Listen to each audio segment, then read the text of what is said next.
প্রিয় দর্শক, আসসালামু আলাইকুম। দর্শক, আপনাদের প্রীতীয় শুভেচ্ছা জানিয়ে শুরু করছি আমাদের আজকের প্রতিবেদন। তো দর্শক, আজকে আমরা এক অসহায় মেয়ের গল্প তুলে ধরব, যার নাম হচ্ছে জান্নাত। জান্নাত খুবই কষ্টের একটা মেয়ে, কারণ ছোটোবেলায় জান্নাতের মা বাবা মারা যায়। তো জান্নাতের দাদি জান্নাতকে বড় করে। তো খেয়ে না খেয়ে জান্নাত বড় হয়েছে। তো জান্নাতের এখন বিয়ের বয়স হয়েছে, বিয়ে শাদী করবে, কিন্তু তার অসুস্থ দাদি তাকে আর বিয়ে শাদী দিতে পারছে না। এতদিন ভরণ পোষণ চালিয়ে আসছিল তার দাদি। এখন জান্নাত বড় হয়েছে, দাদিও আস্তে আস্তে বয়স হয়েছে, এখন নড়তে চড়তে পারে না। তো জান্নাতের সেলাই মেশিনের কাজ করে সংসারটাকে ধরে রেখেছে।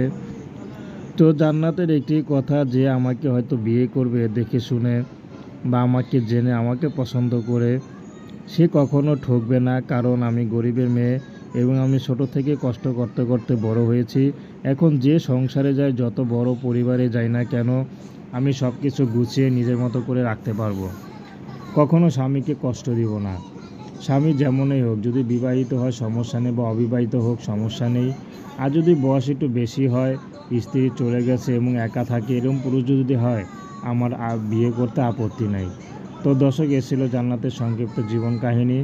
প্রেম, ভালোবাসা, সাহায্য সহযোগিতা, বিয়ে শাদী করা একান্ত আপনাদের ব্যক্তিগত ব্যাপার। আসুন আমরা ৫ ওয়াক্ত নামাজ পড়ি, সর্বদাই দেশের সেবা করি। আসসালামু আলাইকুম রহমতুল্লাহি বারকাতুহু।